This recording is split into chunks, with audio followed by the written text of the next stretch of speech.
Les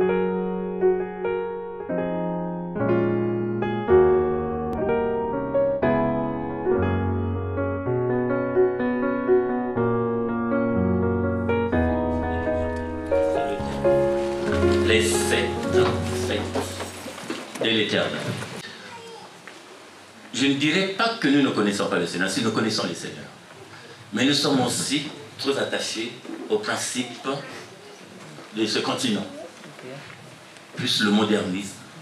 Regardons, il ne faut pas trop déranger. C'est comme ça qu'un frère, une fois il est venu dans une église, ici sur la carte de Paris, il venait d'Afrique. Là-bas c'est chaud, on dit Alléluia. Quand le message passe, on bénit le Seigneur, on dit Seigneur, tu m'as parlé, ça c'est pour moi.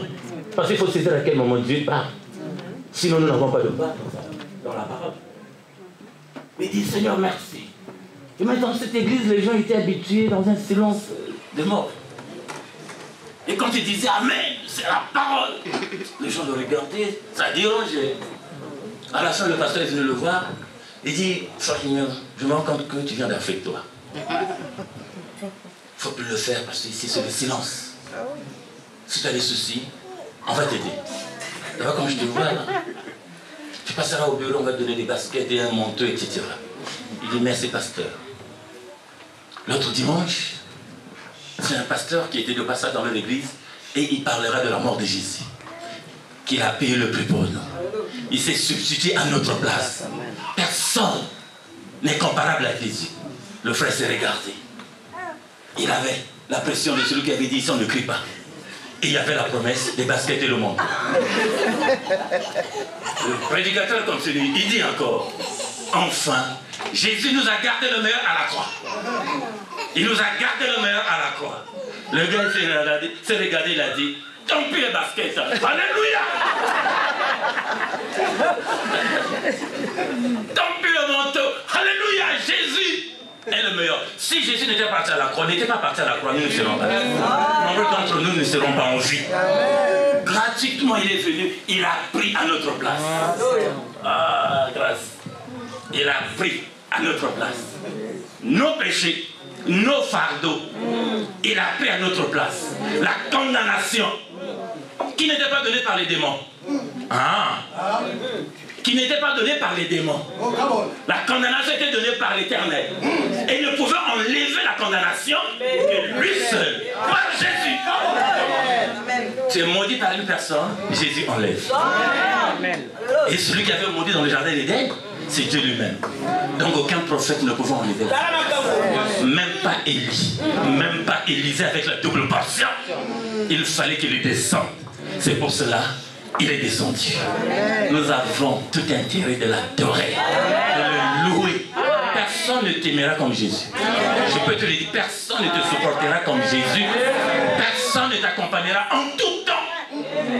Encore, depuis qu'il nous a donné le souffle de vie, il ne nous a jamais facturé le temps de vie. Mais lui, monsieur SNE, monsieur EDF plutôt. Monsieur EDF.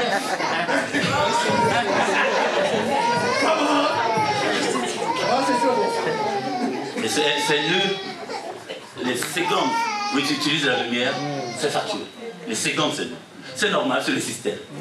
Mais regardons Dieu. Depuis qu'il nous a créés, il ne nous a jamais facturé. Mais ça nous dit,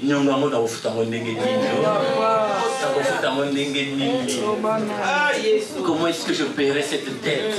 Comment, si ce n'est que l'élever, le louer, l'exalter et dire, quand tout le monde dit non, toi dis oui pour Jésus. Amen. Ainsi donc le thème c'est les 7 fêtes de l'Éternel. C'est beau d'aborder ce thème parce que nous sommes dans une société, nous ne sommes pas encore au ciel, nous sommes encore sur la terre. Nous avons la promesse d'y aller, tel que Jésus l'a dit. Et nous irons quand il le décidera. Étant encore sur la terre, il y a des fondamentaux que nous devons maîtriser pour mieux vivre et bien vivre. Nous avons des fêtes de partout. Mais quelles sont ces fêtes auxquelles nous pouvons participer? Les fêtes auxquelles nous pouvons aussi donner le meilleur de nous. C'est Dieu qui en a parlé. C'était une surprise de taille pour le peuple d'Israël. Jamais ils avaient entendu parler d'une fête. Jamais. Et qu'un jour, l'Éternel, par Moïse, il dit, voici les fêtes. Il énumère 7 et dit, ça serait des fêtes perpétuelles. Donc pas seulement pour un temps, ça serait la continuité. Aussi longtemps que les choses seront, aussi longtemps que l'Église sera, aussi longtemps que les alliances existeront. Parmi donc ces fêtes, nous avons la première des fêtes, la Pâque. La Pâque. Et je vais aborder donc la Pâque. Et qui va nous emmener sur la Pentecôte. On ne peut pas parler de la Pentecôte sans la Pâque. C'est pas possible. Non, c'est pas possible. On ne peut pas parler de la Pentecôte sans faire mention de la Pâque. S'il y a eu la Pentecôte, parce qu'il y avait d'abord la Pâque. Ça passe? Amen. Je vous bénisse, je vous aime bien. Nous aussi. Ah, c'est vrai, hein? Ah, vous ne me flattez pas, non? En disant la vérité. Mais moi, je vous aime, Dieu le sait. Alléluia. Non, je crois à ce que vous êtes en train de déclarer. Vous êtes des personnes très responsables. Lorsque le monde va festoyer la Pâque, pour nous les chrétiens, nous qui avons cru en Jésus, nous qui suivons Jésus-Christ de Nazareth, quelle serait notre attitude, quel serait notre rapport par rapport à la Pâque? La fêterions-nous comme le monde fête? Non. Attention, là où il y a fête, l'ennemi fait une infiltration pour mettre aussi sa part et d'emmener les gens à la déroute. Donc c'est bien de connaître. Connaître, c'est bien, au fond là-bas. Oh, mon jeune, ne dors pas. À côté de mon Andriel, ouais, ne dors pas. À ton âge, je sais pas à quel âge, tu es comme ça. Maintenant, quand tu auras notre âge, tu vas faire quoi?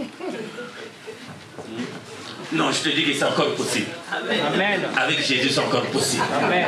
Parce que la croix, l'œuvre de la croix crie encore. La Bible dit, plus que le sang d'Abel, l'œuvre de la croix nous remet en confiance. Ah ben oui, l'œuvre de la croix nous remet en confiance. C'est sur la croix le sang a coulé. Et ce sang crie aujourd'hui plus que le sang d'Abel. Plus que le sang d'Abel. Donc nous avons encore notre part. Même quand tout semblera noir, à cause de la croix, quelqu'un interviendra. Et fait, si Jésus intervient pour nous, non parce que nous sommes pasteurs, etc. Non, parce qu'il a payé un prix. Et le prix qu'il a payé ne peut pas être enterré. Alléluia. Vous remarquerez qu'il y a des moments où on prie fort. Nous voyons les résultats. Il y a des moments où on ne prie pas beaucoup, mais il y a des résultats. Mais oui, parce qu'un prix a été payé. Et la caution, c'est une caution forte. Nous vivons à cause de cette. Ah oui, à cause de la croix. Donc pour mon jeune, c'est encore possible. Même quand on a eu des ratés, il arrive qu'on vive des ratés. Mais à cause de la croix, si nous nous tournons et nous regardons la croix, nous croyons l'œuvre de la croix. À l'époque, le Seigneur avait dit, prends à Moïse, prends le serpent des reins, élève, et que le peuple regarde. Jésus, c'est plus que le serpent des reins. Enfin, revenons sur les fêtes. Nous avons donc 7 fêtes. Au fur et à mesure que nous allons avancer, nous allons décortiquer les différents types de fêtes. Comment est-ce qu'on peut s'y mettre? Comment honorer Dieu par ces fêtes que le Seigneur a données? Et premièrement, c'est le texte de Lévitique, chapitre 23, versets 1 jusqu'à 2.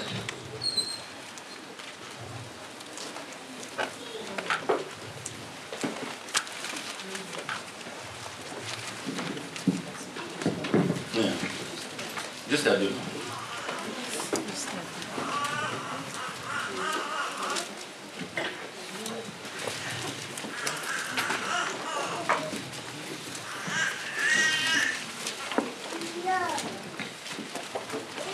Nous lisons dans Lévitique, Jusqu'à 5. chapitre 23, du verset 1 au verset 5. Alléluia. Verset 1. L'Éternel parla à Moïse et dit, parle aux enfants d'Israël, et tu leur diras, les fêtes de l'Éternel que vous publierez seront de saintes convocations. Voici quelles sont mes fêtes. On travaillera 6 jours, mais le 7e jour est le sabbat, le jour du repos. Il y aura une sainte convocation. Vous ne ferez aucun ouvrage. C'est le sabbat de l'Éternel dans toutes vos demeures. Verset 4. Voici les fêtes de l'Éternel, les saintes convocations que vous publierez à leur temps fixé. Le premier mois, le 14e jour du mois, entre les 2 soirs. Ce sera la Pâque de l'Éternel. Parole du Seigneur. Nous rendons grâce à Dieu. Merci, maman. Voilà donc le verset de base de notre enseignement sur les fêtes. Enfants de Dieu, chrétiens, serviteurs, servantes, nous sommes tenus au respect de la parole de Dieu. Sans quoi, notre relation avec le Seigneur sera une relation à 2 temps. Une relation soit caduque. Pourquoi? Parce que nous n'aurions pas respecté la parole de Dieu.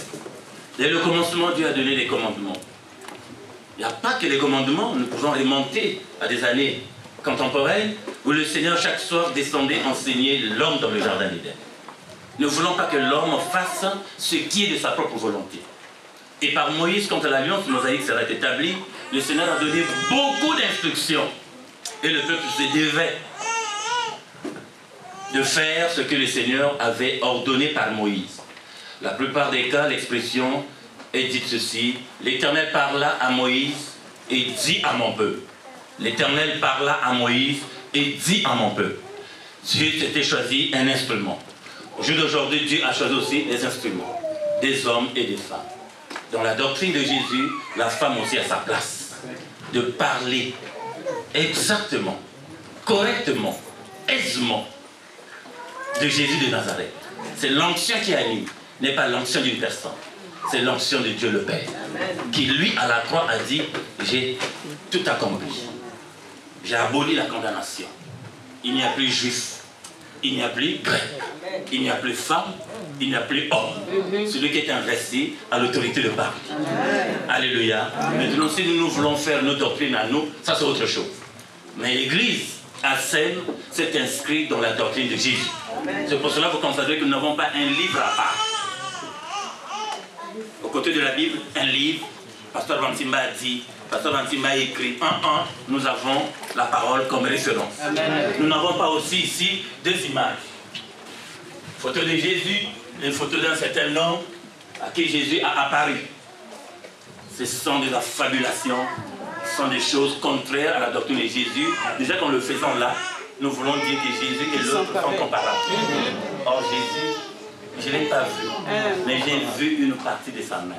Il m'a arraché dans l'ombre de la mort. Il est puissant. Amen. Il est redoutable. Personne ne peut égaler à Jésus. Amen. Il est merveilleux. J'aime le servir en ce sens. L'Éternel dit à Moïse: transmets à mon peuple. Ce que je vous donne là, je l'ai reçu du Seigneur. Et je vous le transmets. Prenez-le au premier degré. La connaissance est importante. Jésus dit ceci dans Jean chapitre 8, verset 31.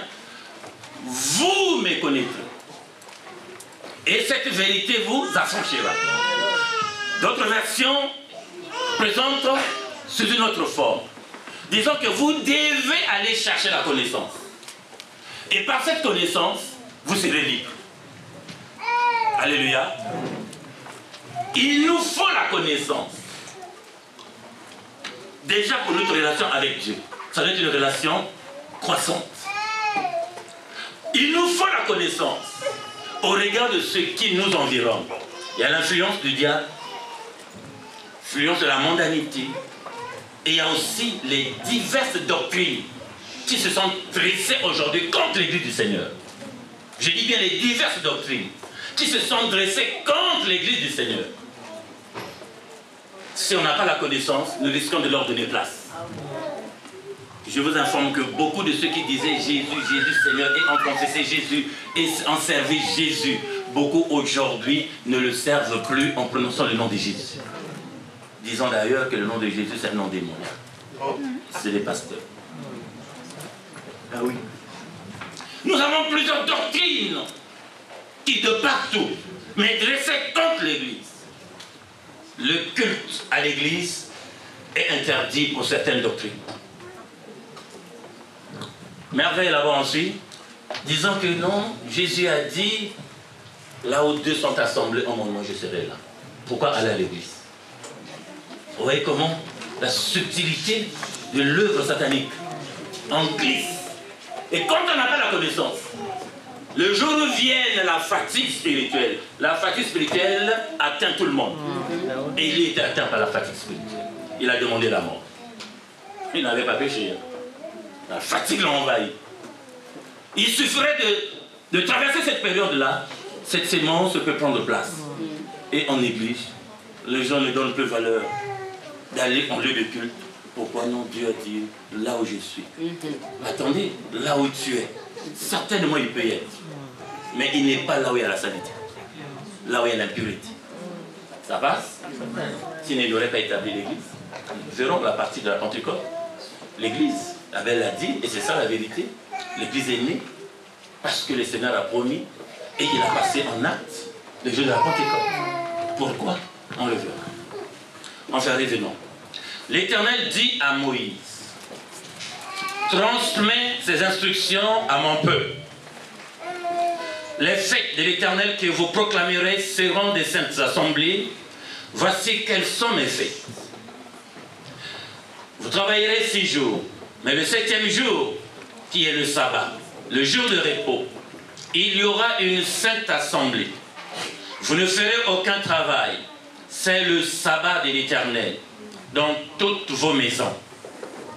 Voici les fêtes de l'Éternel, les saintes assemblées que vous proclamerez à la date fixée pour elle. À la date fixée pour elle. Et Dieu présent. Aujourd'hui, nous avons plusieurs calendriers.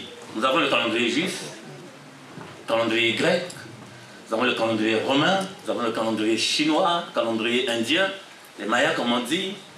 Les musulmans ont aussi leur calendrier. Mais nous avons un que nous élevons plus que celui des juifs. C'est le calendrier de Dieu. Et j'aime bien.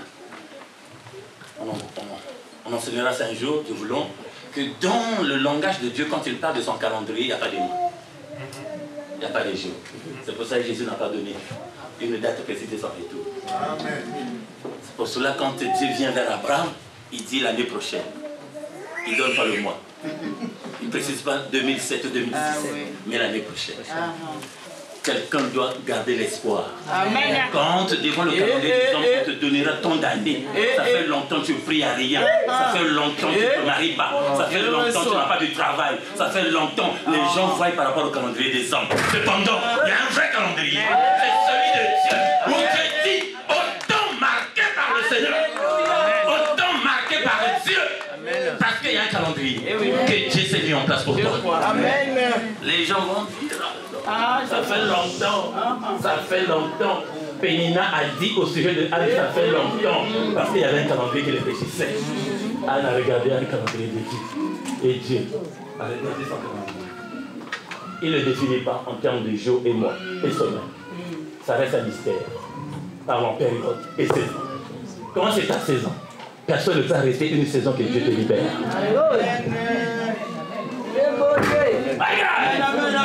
Quand c'est ta saison, c'est que le ciel a décrété. Et ce que le ciel a décrété, personne n'a le pouvoir d'arrêter ça. Ça vient du ciel, ça descend, ça pèse. Personne ne pourra arrêter cela, parce que le ciel a décidé. C'est pour cela que Jésus a dit, ce qui est écrit est écrit. Quelque chose est écrit pour toi, dis Amen. Quelque chose est écrit pour toi. Quand Dieu t'a créé, il avait écrit quelque chose pour toi. Maintenant, découvre la chose afin que tu vives selon la chose.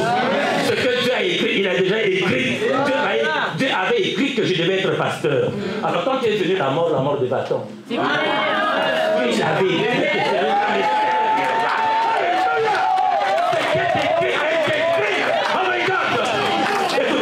les gens peuvent écrire des testaments, mais nous avons un qui est dans le ciel. Écrit, inconnu des hommes. Lorsque Dieu nous voit, lorsque Dieu nous écoute, il regarde ce qu'il a écrit pour toi. Qu'est-ce que j'ai écrit pour lui? Nous avons vu le témoignage. Nous avons vu le témoignage de frère samaritain que nous avons eu encore hier. Sa femme voudrait venir participer à la dédicace. Alléluia. Dis papa, il faut que je vienne à la dédicace. J'ai vu sur l'internet, waouh, Dieu a fait. Dieu a toujours fait. Amen. Alléluia. Et il fera toujours. Lorsque Dieu le sauvera, Dieu avait de garder quoi. Ah. Nous étions en train de prier avec tout ça. L'église aussi en prière. Et monsieur voit que pendant qu'il est à l'hôpital de Versailles, un homme hideux, un être hideux, vilain dans le sens du mot, méchant dans tout. Vous voyez le méchant même dans les films, ça fait toujours peur. Hein. On ne prendra pas quelqu'un qui est beau pour faire le méchant. Non, il faut quelqu'un qui est beau.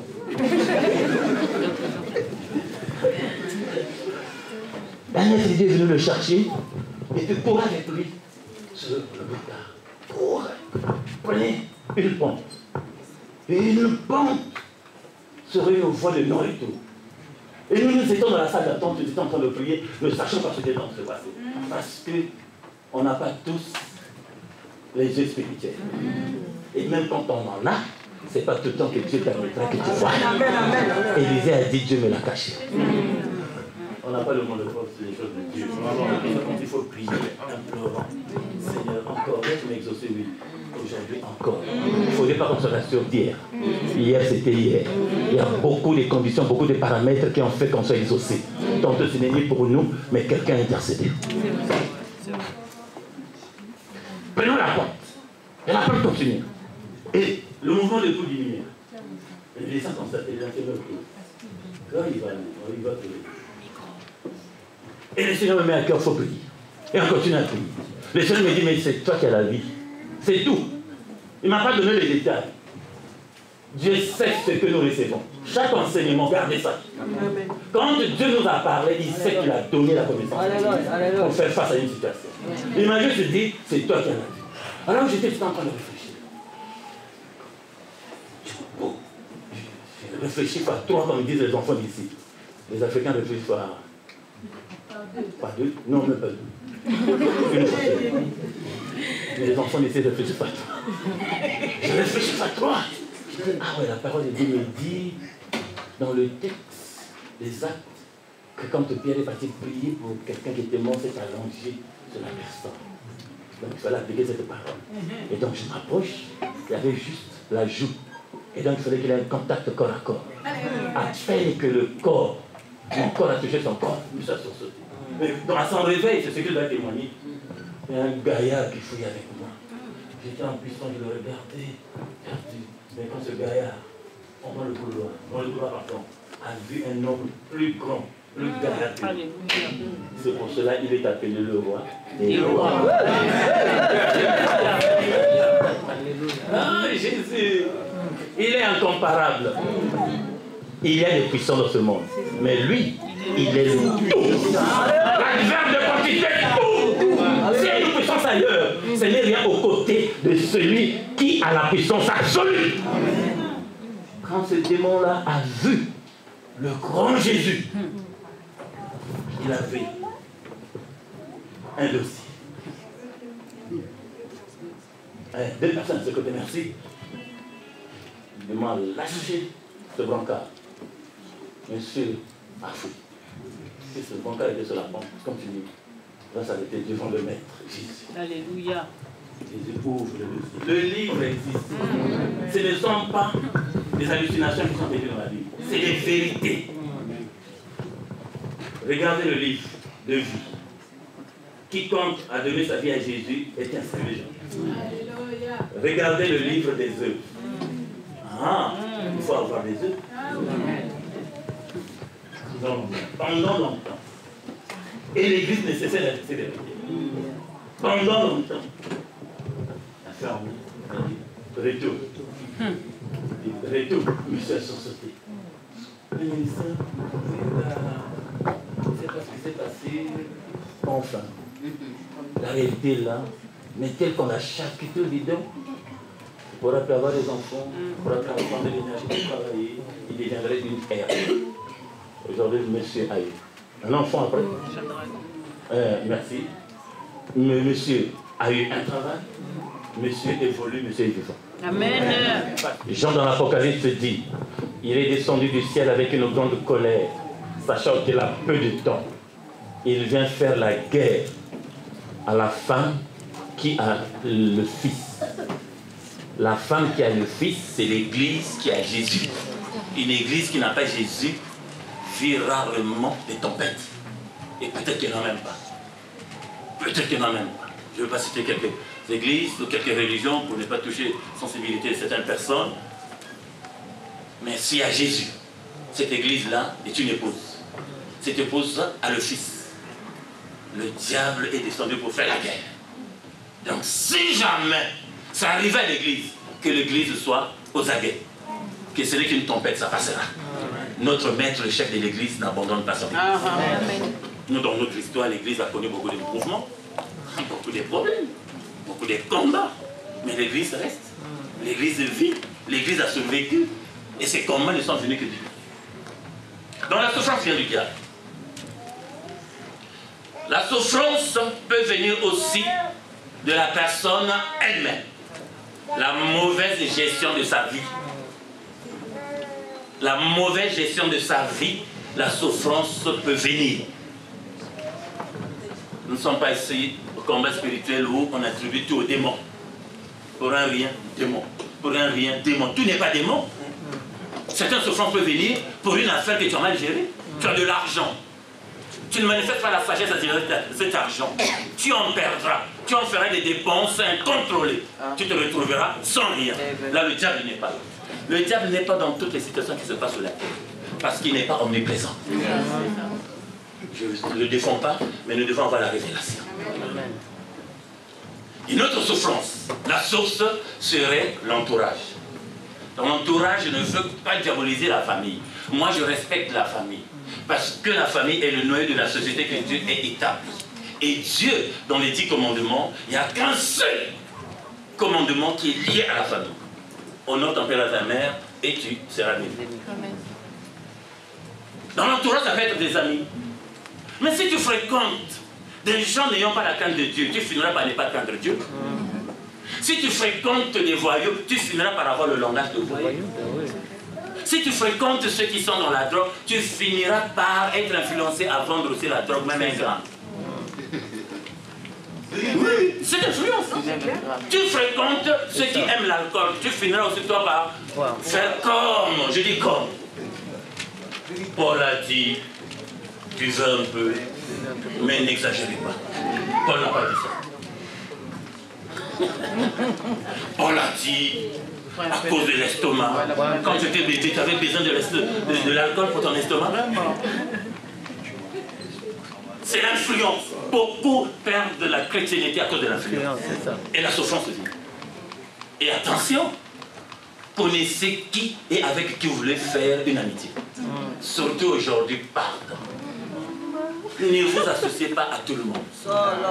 Il y a des gens qui ont des mandats diaboliques correctement. Hier, j'étais en train de donner un témoignage à mon bien-aimé prédicateur Andy, qui m'accompagne à l'hôpital. Je venais de faire un travail à Brazzaville, logé chez une dame qui travaille à l'OMS. L'OMS, l'Organisation mondiale de la santé. On la connaît, 4 dames. Bref, c'est la personne à poser ici. Parce qu'elle disait à madame, pourquoi le pasteur vient payer les chambres d'hôtel, c'est coûteux. Mon mari et moi, nous avons un appartement, ils ont une maison d'étage, et derrière encore une maison d'étage. Ils ont laissé pour les serviteurs. Donc chaque fois, je faisais la pression. Pourquoi il vient payer à l'hôtel, c'est cher, nous avons une chambre ici, un appartement équipé, hein, et beau, hein, dans un quartier aussi équipé. Elle m'en parlait, et puis à un moment, je n'avais pas de sous pour payer l'hôtel. J'ai dit, bon, donne-moi son numéro, je vais l'appeler pour que j'y aille. Et tout de suite, pasteur Mantima, oh tiens, 50 ans de Dieu, il faut qu'il vienne, j'ai toujours attendu sa présence. Et que j'y vais. Je suis logé, et tout se passe bien. Un jour, je reviens du culte. Je suis toujours accompagné par un groupe de personnes. Je ne suis jamais seul. Je vois sa fille, 32 ans, 33 ans. Excusez-moi l'expression, une belle fille, comme sa maman. Puis je salue tout le monde et puis je montre qu'elle était. Elle dit à sa maman, j'ai pas envie de voir cet homme-là. Il m'énerve. J'ai rien fait, moi.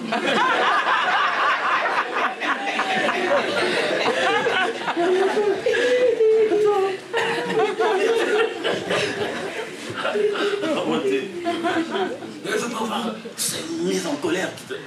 Mais sa maman dit, mais tu n'as jamais vu le pasteur Quentin. Pour la première fois, c'est l'homme de Dieu. Ah non, je ne peux pas le voir parce que tu raconté. Moi, je n'écoutais rien, je ne savais pas ce qui se passait. Et puis, du coup, elle s'est mise en colère avec sa maman, elle a pris le taxi, elle est partie chez elle.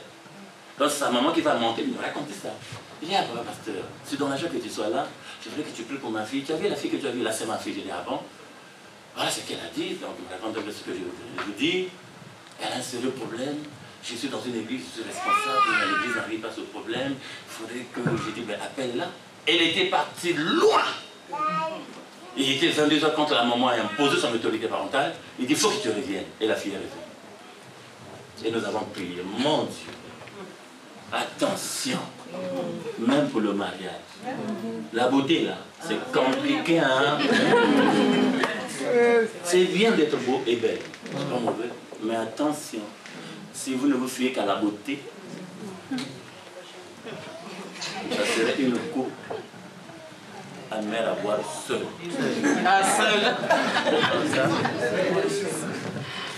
La prière a pris du temps et elle a ouvert son cœur. Vous savez ce qu'elle me dit? Moi, j'ai un esprit de sirène. Aucun homme ne peut me regarder et ne pas faire demi-tour. Moi, je parle avec des esprits. Il m'arrive d'aller quelque part et je suis en train de parler avec des animaux. Mon Dieu. Et beaucoup d'autres choses.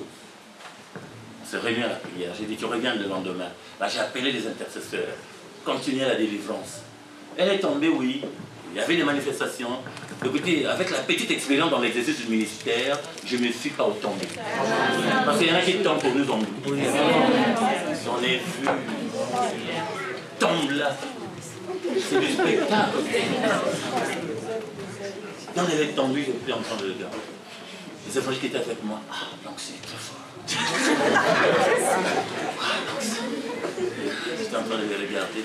Je ne sais pas si c'est un vrai tombé, un changement radical, parce que dans la Bible, quand Jésus en action, et qu'il y avait des livres, il pouvait, pas automatiquement, il pouvait y avoir le tombé, mais un véritable tombé. Les démons quittaient de force cette personne et le faisaient tomber. Mais le tombé d'aujourd'hui, ça devient un peu trop reculant, automatique. Donc j'ai dit aux prédicateurs, ceux qui imposent les mains, attention. Même les confessions, il faut les regarder, les baiser comme c'est divisé. Une jeune fille pour qui nous avons prié à Pointe-Noire, une jeune fille de 16 ans, je pense, 16 ans. De 5h30 à 9h. 5h30 à la sortie de la nuit de prière, jusqu'à 9h. Mais elle avait une force terrible. Tous ceux qui priaient avec moi étaient fatigués. Mais elle avait une force terrible. Alors là, ce n'est que la grâce du Seigneur. C'était un spectacle devant l'église, tout le monde, les gens de quartier sont nés, les gens regardaient. Les intercesseurs qui étaient avec moi fatigués, ils ont dit, bon, non, on ne peut plus, dans tous les cas, c'est son ministère. C'est son ministère, si ça ne marche pas, c'est pas nous. Et je le voyais de l'autre côté, avec une bouteille de coca, des beignets, tout en train de manger bien. Les gens têtus. Bon, c'est qui m'emballe. Là, si tu as fait des aventures dans les choses de Dieu, les démons vont te rattraper. Attention. C'est pas pour devenir que Jésus a dit allez et je serai avec vous. C'est si Jésus ne t'a pas dit d'aller, tu vas seul. Tu vas échouer comme Osborne a échoué honnête. Il est parti seul. Il nous a dit sans formation. J'ai échoué. Enfin, elle a dit de ces choses sur la séduction, cette dame-là, la jeune fille. Ces choses, l'influence qu'elle libère au travail pour détruire la comptabilité de la société qui le paye. Mais parce qu'ils ont le rôle d'adresser les gens. Tu es embauché, travailler dans une société, je ne sais pas laquelle. Donc, on a fait des zigzags là-bas en cinéma, détruire la société à autrui. Donc, quand tu as une société comme Todel, il faut avoir Jésus. Pour que la société soit indestructible. Sans Jésus, tu vas te dire, mais comment, etc. Non! Le diable a libéré autant de personnes. Oh! Voilà. Plus que nécessaire que nous ayons Jésus. Vous ne pouvez rien sans moi et vous n'êtes rien sans moi, a dit Jésus. Face à cette vérité-là, je me dis non, il faut s'attacher à Jésus. Car Jésus seul. Jésus dit, il n'a pas manqué de mots, il n'avait pas carence de mots. Pour pouvoir dire que vous n'êtes rien sans moi et vous ne pouvez rien sans moi. Je vais dire encore à quelqu'un, tu n'es rien, je ne suis rien. Sans Jésus. Et nous ne pouvons rien sans Jésus. Je vais faire mal, mais je suis enseigné. Regardez le nombre d'années que nous faisons dans ce pays. Ce nombre d'années, ce n'est pas le nombre de millions encore. Le nombre d'années, ce n'est pas le nombre de montants colossaux encore. Un peu, ça devient comme Israël autour de la montagne. Vraiment. Ah. Eh oui, ça bouffe. Alors, c'est en ce moment, ou plus que jamais, nous devons nous attacher à Jésus. Amen. Et vivre avec Jésus. La souffrance vient de l'homme lui-même, de l'entourage, ça peut être amis, famille, etc. Voilà, il faut regarder tout ça. Le pasteur Moussingou nous a enseigné ici disant nous avons la possibilité, nous avons le droit de choisir nos amis. Mais l'ennemi, on ne peut pas les choisir. Personne ne sait pas qui, ce n'est pas écrit ici. Voilà. Mais les amis, on peut les choisir. Ceux avec qui vous devez collaborer, vous pouvez les choisir. Jésus a choisi ceux qu'il aimait. Donc tu peux choisir ta fréquentation. Si le malheur peut venir de la famille ne serait pas une famille maudite en tant que telle, c'est à toi de tenir un comportement pour que l'influence des choses de la famille, si ce sont des liens claniques, des liens ancestraux, que ces liens-là n'aient pas effet sur toi. Parce que Dieu ne s'est pas trompé en te donnant comme adresse la famille Macron. Exemple. Exemple. Dieu ne s'est pas trompé en t'envoyant à une adresse exacte, parce que pour le Seigneur, une famille, c'est une adresse. Oui, oui, Jésus est né d'une famille.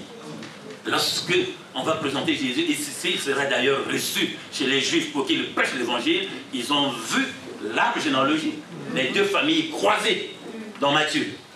Dans ce oui, comme il nous a été dit et promis qu'il viendra de David, voici le fils de David. Ah, il y a des choses qui se passent dans les familles, évidemment. Mais ça ne peut pas avoir influence sur le chrétien. Amen. Dieu nous a placés d'abord, tombés dans cette famille. Dans cette famille, Dieu sait qu'il y a des situations. Mais Dieu te donnera l'occasion, si propice, de l'évangile. Tu crois. Il te prend de cette famille. Il te transvase dans une autre famille. Dans la famille où lui-même est le chef de famille. Dans la famille où lui-même est la tête de la famille. Dans la famille où lui-même contrôle la famille. Il est l'aîné de la famille et tu en fais membre. Automatiquement, les choses de la famille biologique n'ont plus effet. Parce qu'il y a eu transfert de famille. Adoption dans la famille spirituelle. Alléluia. Enfin, quatrièmement, au sujet de la souffrance, une autre souffrance vient de Dieu lui-même. Ah, on va être choqué. Job a eu la souffrance. Ça ne venait pas du diable, c'est Dieu qui a donné l'autorisation. Anne était stérile, c'est Dieu. Certaines souffrances, c'est Dieu lui-même qui en est l'auteur. André, ça ne passe pas. Paul a eu une souffrance. Il a prié 3 fois. Les 3 fois là, vous savez c'est quoi? Il a jeûné pendant longtemps. Les 3 fois là, c'est quoi? Il a fait une intercession continue. Les 3 fois là, il a fait une retraite. Il dit, j'ai prié 3 fois. Il a jeûné, il a disposé du temps à implorer la compassion de Dieu. Il avait une souffrance. La Bible n'en fait pas mention précisément. C'est vrai que nos commentaires, tantôt, nous en faisons un peu trop. D'autres disent qu'il était bossu, d'autres disent qu'il boitait, d'autres disent qu'il avait mal d'estomac, je ne sais pas, d'où la révélation, j'en fais pas commentaire. Mais lui-même dit que j'ai une écharpe. Je suis parti dans le dictionnaire, j'ai vu qu'une écharpe, c'est une souffrance. Il dit, j'ai une écharpe. J'ai une souffrance. J'ai prié le Seigneur 3 fois. Ce n'était pas les démons. c'était Dieu. Certaines souffrances viennent de Dieu. C'est difficile à accepter, mais certaines souffrances viennent de Dieu lui-même. Et quand tu le fais, pas pour la mort. Pas pour la mort. C'est pour sa gloire. Alléluia. Jésus avait permis à certaines personnes d'avoir des malformations, telles que l'aveugle, en dehors de bâtiment. L'autre aveugle avait bien dormi. C'était fermé, il n'y avait rien dedans, comme organe de vue. Jésus voulait glorifier son nom, montrer qu'il est le Créateur. Et quand il rencontre l'aveugle, il le répare sur le processus de la création. Donc il fait là la révélation. Il prend la terre. Dire que vous avez été créé sur la base de la terre. Il a mis sa vie, la salive c'est la vie. Il a pris la salive et la peau. Le gars, Dieu avait permis ce cas pour lui. Amen. Alléluia. Amen. Pendant que les autres disaient, avant cette guérison, Seigneur, qu'est-ce qui se passait pour que cet homme soit dans cet état? Est-ce que ce n'est pas son père? Vous voyez? Même les Juifs, ils croient à la sorcellerie. Est-ce que ce n'est pas son nom? Est-ce que ce n'est pas lui-même? Parce que la souffrance peut venir aussi de soi. J'ai rencontré Maman Béa, le Mobutu, une dame, comme soeur Maman Christiane, métisse, qui faisait partie de la famille de Mobutu, mais qui est tombée dans l'aveuglement par sa propre faute. Déjà belle de son état, avec le pouvoir de Mobutu à l'époque, travaillant au palais de Mobutu à Guadeloupe, madame est partie faire la magie en Centrafrique pour que tout officiel, ambassadeur, directeur généraux, ministre, chef d'État, le rencontre, tombe en mode. Le diable lui a donné ça. Le diable lui a donné ça et ça a été pendant longtemps. Elle s'est acheté des maisons, bref, elle a mené la vie qu'elle voulait mener par rapport à ses alliances diaboliques. Mais ces alliances ne sont pas éternelles. L'alliance finit, le diable a réclamé. Le diable a réclamé quoi? Ses yeux. Paf, et puis ses yeux. Hein? Ça, c'est sa faute. Ça devient un enseignement. C'est pas un sujet d'accusation. Parce que c'est avec peine quand nous allons là-bas, à Villeparisis. J'ai pleuré comme jamais pleuré. Devant une famille, je venais d'arriver quand elle me dit, papa pasteur, les yeux étaient ouverts, mais ne distinguaient pas. Papa pasteur. Oui, ça c'est mon enfant, mais je ne connais pas le visage.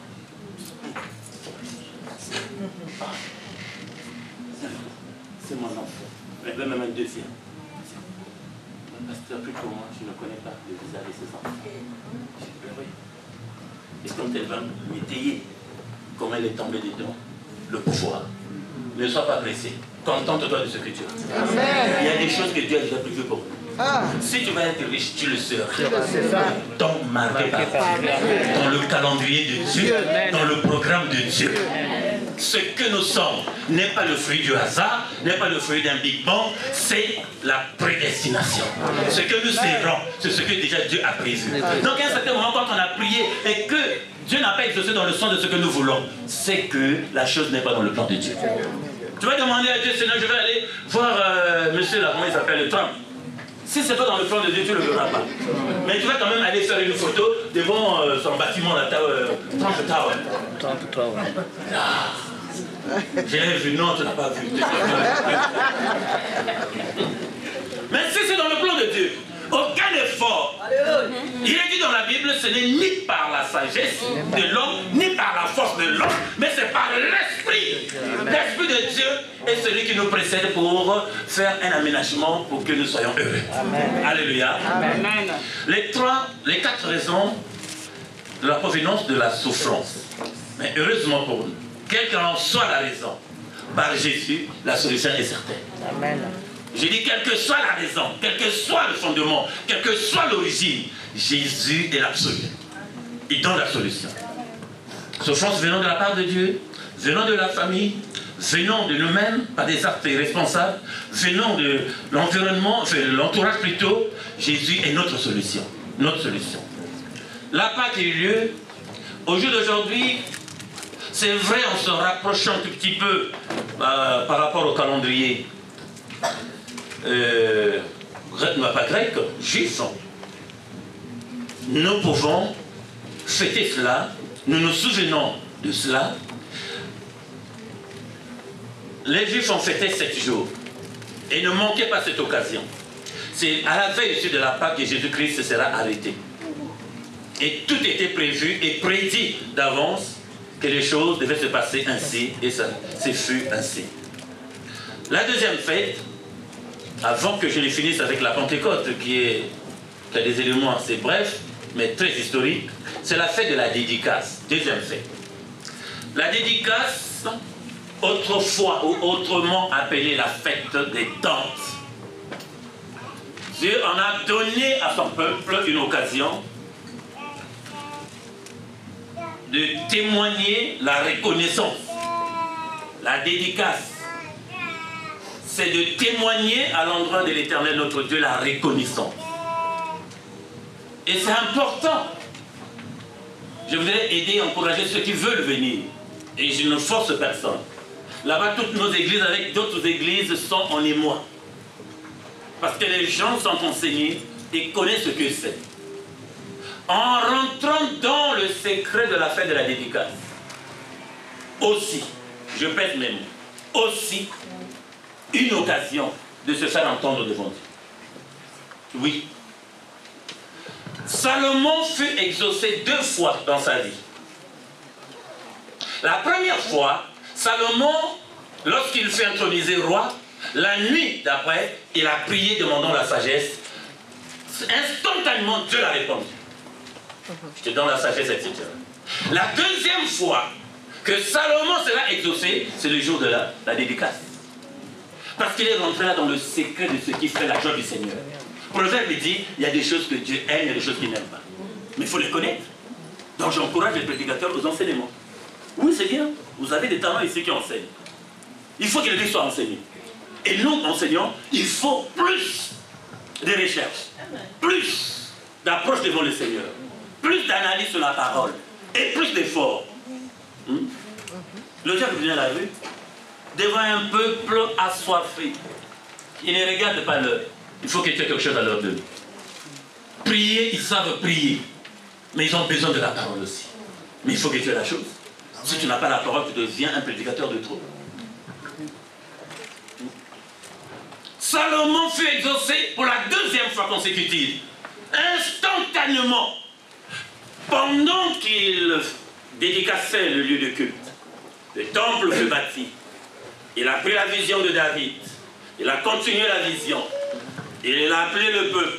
Le peuple s'est joint à lui. Et le lieu de culte a été érigé. Un beau bâtiment est sorti de terre. Il fallait maintenant témoigner à Dieu la reconnaissance. Fête de 7 jours. Nous, on a prévu fête de 7 jours. Amen. Les journalistes à Pointe-Noire déjà au courant. La mairie est déjà saisie pour fermer les 3 avenues. Ils sont autour de l'église. Les autorités, le préfet au courant. Alors, Salomon s'adressait devant l'Éternel disant, Seigneur, il a plu à toi, par ton serviteur David, que ce temple soit bâti. C'est lui qui a fait les préparatifs et j'ai pris les choses en main. Nous voici à l'accomplissement. Conscient que de nous-mêmes, on n'aurait pas pu bâtir. C'est toi qui donnes les moyens, aussi intellectuels que financiers et autres. Seigneur, nous avons eu à prier dehors, sous des tentes. Nous avons eu à faire des déplacements de tout temps. Il fallait monter, démonter le lieu de culte, etc. Mais aujourd'hui, là, c'est du durable. Du haut des cieux, laisse que tes regards soient portés sur ce temple que nous avons bâti en ton nom et pour toi. J'aime bien cette expression parce que c'est ce qui brûle dans mon cœur. Le temple qui est bâti n'est pas pour nous. C'est pour Dieu. Amen. Aucune mot n'a pensé dans mon cœur que je vais me chercher une petite chambre pour aller loger là-bas. C'est pour Dieu. Amen. J'ai un bureau certainement pour l'exercice ministériel, aussi sacerdotal. Mais quand il faut me déplacer, je me déplace. Le serviteur ayant mandat missionnaire ne doit pas se cramponner en un lieu. Il faut comprendre où est-ce que Dieu veut t'emmener. Enfin, c'est le jour de la dédicace. Salomon témoigne avec le peuple la reconnaissance. Salomon confie à l'Éternel ce lieu. La dédicace a comme objet l'action de grâce que nous devons témoigner et soumettre à Dieu cette histoire, cette affaire, afin que Dieu protège. Afin que Dieu protège. Ah oui. L'Éternel a répondu immédiatement à Salomon. Il dit, c'est ici que résidera mon nom. L'Éternel répond du haut des cieux. C'est ici que résidera mon nom. Résidera mon nom. C'est ici que ma gloire sera manifestée. Et déjà manifestée. Quiconque ne dormez pas les jeunes chefs. Vous étiez où hier? Dieu lui-même promet. Or, quand Dieu promet, il jure par lui-même. Nous pouvons jurer par celui qui est plus grand que nous. Alléluia. Amen. Il jure par lui-même. Quiconque mettra ses pieds en ce lieu, quel que soit le mal qu'il aurait fait, je le pardonnerai. Quelle que soit la souffrance. Voilà. On ne peut pas aborder la notion ou l'enseignement sur les fêtes sans commencer par la Pâque et le côté souffrance. Je développerai. Côté souffrance. Lorsque le peuple viendra ici, s'humiliera devant moi, du haut des cieux je répondrai.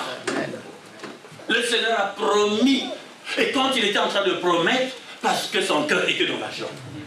Pour ce qui nous concerne à Sème, nous avons une petite histoire. Une église a commencé, et nous sommes en train de travailler, et nous accomplissons la mission. Toute église née de Dieu est d'office une église missionnaire. Quand l'église n'est pas une église missionnaire, c'est une église démissionnaire. Alléluia. Je me plains de ceux qui viennent faire de l'église en France, ils restent en France. Mais il y a des âmes qui périssent ailleurs. Il y a des âmes qui périssent ailleurs, qui doivent être sauvées. Il faut qu'on y aille. Ne pas voir seulement la beauté de la France. Il faut qu'on y aille. Et quand nous y allons, c'est au prix de beaucoup de sacrifices. Vous voyez mes mains. Des taches de moustiques. Mais pour Jésus. Pour Jésus. Dormir à même le sol quand vous avez le programme de jeûne et prière. Pour Jésus. Et les âmes sont gagnées. Les âmes sont gagnées. Dieu délivre des personnes. L'Éternel a promis à Salomon. Ce lieu est devenu jusqu'aujourd'hui l'objet du tourisme. Ce lieu est devenu jusqu'aujourd'hui l'attention de tout le peuple juif. Ce lieu, de partout dans le monde, tout le monde voudrait aller voir le petit mur qui est resté. C'est historique. L'Éternel continue, merci. L'Éternel continue avec ce qu'il avait promis. Merci. Ce qu'il avait promis. On s'est dit non, c'est Dieu qui nous a donné les moyens. C'est Dieu qui a donné la sagesse. C'est Dieu qui a donné les capacités. Toutes les églises à Sème accompli la vision, ont apporté le peu qu'ils devaient apporter. Nous avons vu comment, au départ, Dieu nous a confondus, oui, parce que nous comptons sur des sociétés à pointe noire. Lorsque nous commençons le projet de la construction de ce temple, un diacre, oui, il est diacre et secrétaire, un enseignant à l'université, très intelligent ce garçon-là, il enseigne le personnel qui vont faire de l'exploration du pétrole. Il n'y a pas longtemps, il était ici, très intelligent. Il les enseigne comment l'explorer, comment aller faire les recherches sismiques, machin, le pétrole, etc. Je lui dis, mais papa, c'est un problème. Moi, je suis enseignant dans les écoles de pétrole. Et donc, il y a 250 sociétés pétrolières et sous-traitances à Pointe-Noire. Voilà, donc, je vais écrire, je vais déposer en main propre avec l'accusé de réception. Il y aura quand même une société qui va nous aider. Ah, j'étais encouragé, j'étais content. Et voilà. Nous avons commencé avec le peu que nous avions. On a attendu 1 mois, 2 mois, 6 mois. Pas une société à répondre. Au 6e mois, d'après, une société répondit, on a pris acte de votre courrier quand l'occasion se présentait. C'est parce qu'on attendait, j'étais déçu. Vous voyez, si tu comptes sur le système de ce monde, tu seras toujours déçu. C'est vrai, c'est vrai. Déçu, oh, j'ai dit, mon Dieu. Comment nous allons faire? Ah là, les langues commencent à se délier. Ah oui, pasteur, hein, la Bible dit, qui veut bâtir une tour doit s'asseoir d'accord. C'est bien quand on prêche, mais quand on le donne, je dis, ah, je suis d'accord. En train de réfléchir, et puis tu me donnes une exhortation. En ce moment. Valérie, il avait dit qu'il veut battre le dos dans sa soeur pour regarder s'il y a de quoi. Mais non, quand nous sommes arrivés, ça te dit, hein? Ah, j'étais là malheureux. Un matin, j'étais en train de méditer la parole. Le Seigneur m'ouvre l'esprit sur le transport de l'arche de l'Alliance. C'est tout. Dieu parle comment? Dieu ne viendra pas tous les jours à dire mon enfant, viens-moi.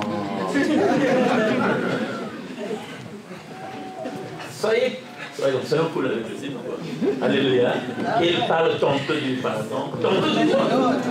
Et ce matin, j'étais en train de méditer. L'esprit s'ouvre. J'ai toujours lu ce texte-là. Mais là, le Seigneur m'enseignait. L'arche de l'Alliance serait transportée par les yeux. Pas sur le dos d'un animal. Ça veut dire quoi? L'homme animal, c'est celui qui ne connaît pas Dieu. Il ne portera pas son argent sur mon œuvre à moi. Pourquoi tu regardes là-bas? Réponds-toi. Seigneur, pardon. Bien aimé, j'ai vu là-bas. Les gens se sont levés. Donnez de l'argent. Donnez de l'argent. Donnez de l'argent. Donnez de l'argent. Le temple est bâti. C'est les enfants de Dieu. Au fait, Dieu, en investissant dans la vie de ces personnes-là, Dieu attend que ces gens-là puissent témoigner la reconnaissance. La reconnaissance verbale est posée un acte. Et le temple est presque fini. Je dis presque fini. Il nous reste la peinture, mais ça va être fait d'ici peu. Amen. Amen. Tu es là, tu es touché, tu peux contribuer. Oui, tu peux contribuer. Tu peux contribuer pour que Dieu soit glorifié. Ce lieu sera dédié à Dieu parce que ça lui appartient. Le travail sera fait continuellement jusqu'à ce que Jésus revienne. Enfin, la fête de la Pentecôte. Il y a juste un petit mot là-dessus. De la Pentecôte. On va terminer par là. Actes des apôtres. Maman Brigitte. Actes des apôtres, chapitre 2. Maman Brigitte a eu l'occasion de visiter le temple. Elle était émerveillée de voir ce que Dieu a fait. Et j'ai aimé surtout les témoignages de son mari. Et elle a dit, ah ben... bouche bée, ah ben... Elle ne rajoutait plus rien. Donc c'était pour dire, moi je continue. Ah, ton église est sérieuse, hein? Donc, tu peux continuer à aller prier là-bas. Tu dois même lire la Bible là-bas. Hein? Il a mis des gens là-bas. Elle a là-bas. C'est impressionnant. C'est impressionnant. Dieu soit glorifié. Acte chapitre 2 alors, verset 1. Acte chapitre 2. Jusqu'au verset 4. Verset 1.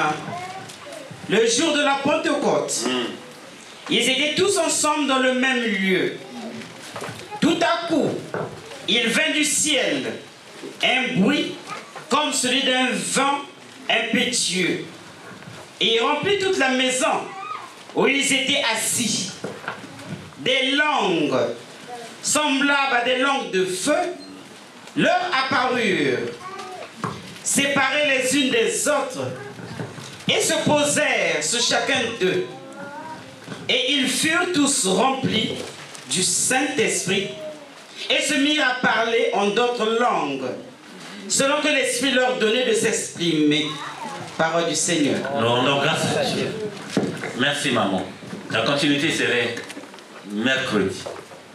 La fête de la Pentecôte. La fête de la Pentecôte devait avoir lieu. Et ça a eu lieu. Ça répondait aux promesses données par Jésus, le maître de l'Église. Pour la première fois, le mot Église apparaîtra lorsque Jésus a dit à Pierre, sur toi je bâtis mon Église. Le message était compris. À d'autres, ce n'était pas compris. Ça peut y arriver. Mais parce que c'est sorti de lui, Jésus n'a jamais parlé en vain. Tout ce qu'il avait dit étaient des choses programmées et ayant effet. Tous les gestes et faits de Jésus étaient des gestes prophético-réma-logotiques. Prophétique, réma, la révélation, logotique, donc écrit. La vie de Jésus était déjà écrite. Toute la Bible, à partir de Genèse jusqu'à l'Apocalypse, on parle de Jésus.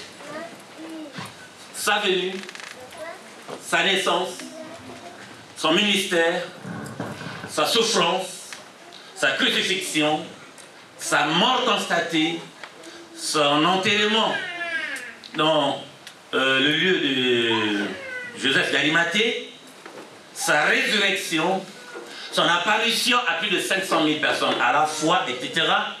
et son enlèvement jusqu'à son retour. Tout est écrit dans la Bible. Dans la Bible, c'est Jésus. Pour nous qui suivons Jésus, nous devons connaître la Bible. Comme les musulmans connaissent le Coran. Et ils connaissent la vie de Mahomet. Ce qu'il a fait, etc. Ça, c'est un peu notre histoire pour ce matin. Enfin, la Pentecôte a eu lieu. Parce que Jésus avait dit, l'église, et cette église devenait. En parlant de l'église, il a mis la sémence. Et cette sémence devait germer, et cette sémence devait accoucher l'église. Le jour de la Pentecôte, on nous dit quoi? Ils étaient en un lieu. C'est une fête. Le fête, c'est la fête de la moisson dans l'Ancien Testament. Dans l'Ancien Testament, l'expression utilisée, c'est la moisson, la récolte. Okay. On en parlera mercredi, si vous voulez. En un lieu, dans la chambre haute, c'est une salle un peu comme ça, je l'ai vu quand j'étais en Israël. Une salle contenant 120 personnes.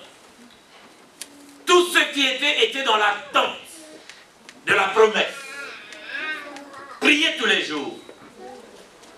Et subitement,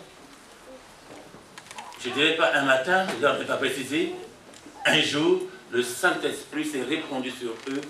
Les gens commençaient à parler en langue, des visions célestes. Les gens étaient transformés de la peur au courage, tel que Pierre qui avait peur a eu maintenant le courage d'aller affronter l'armée romaine qui avait assiégé Jérusalem et tout. Le Saint-Esprit a emmené un réveil. La Pentecôte, signe de la venue du Saint-Esprit. La Pentecôte, signe de la naissance de l'Église. La Pentecôte, signe du réveil. Enfin, le réveil, écoutez frères, le réveil n'est pas seulement sur le plan spirituel. Nous avons pensé dans les îles de réveil qu'on devait mettre l'accent que sur les choses spirituelles. Le réveil que Dieu manifeste peut être aussi sur le plan économique. Ah, ça ne passe pas. Sur le plan intellectuel. Sur le plan projet. Sur le plan sentimental. Sur les plans familiaux. Le réveil n'est pas seulement sur le spirituel, c'est pour cela, pendant longtemps, nous avons appris toujours à prier, après on ne veut pas travailler. Prier, on ne veut pas aller à l'école. Dieu fera, Dieu fera. C'est faux. Dieu dit à Josué, entreprends, et je serai avec toi. Donc entreprenez des choses. Pour quelque chose de rien, si tu entreprends, Dieu met la main. Les apôtres sont restés à attendre. Jésus reviendra. Ils attendaient. Ils attendaient, se disaient que comme il a dit, il va revenir. Il avait dit qu'il devait mourir, il est mort. Il avait dit qu'il devait ressusciter. 3 jours après, il est ressuscité. Il avait dit qu'il devait monter, il est monté. Maintenant qu'il a dit qu'il va revenir, pour eux, se disait qu'il va revenir la même. Là, problème de calendrier de Dieu. Ils sont morts sans avoir Jésus revenir. Nous attendons Jésus. Mais ça ne nous donne pas trop de poids. Travailler. Amen. Moi, là, je suis en train de travailler. Amen. Je vous prêche, je suis en train de travailler. Je pointe. Quand je suis en mission, je suis en train de travailler. Ah ben oui, si j'ai laissé le travail que j'avais qui me procurait beaucoup d'argent, c'est pas pour aller croiser les bras. Non, je suis en train de gagner les âmes pour le Seigneur. Amen. On a commencé un petit noyau de 6. Aujourd'hui, c'est plus de 700 personnes qui sont derrière moi. Que Dieu me compte. Ah oui. Des séminaires sont organisés. Dans les maisons, j'y vais, dans les hôpitaux. L'objectif premier, c'est de gagner les âmes. Il m'a appelé en tant qu'évangéliste. L'objectif, c'est pas que je viens pour les miracles. Dieu fait le miracle quand il veut le faire. D'abord que les cœurs se convertissent. Les cœurs reviennent à l'éternel. Et que nous préparions les gens à la fête du sabbat. J'en parlerai. La fête du sabbat. Le repos attendu. Mais il faut qu'il y ait un peuple. Alléluia. Enfin et enfin que Dieu vous bénisse.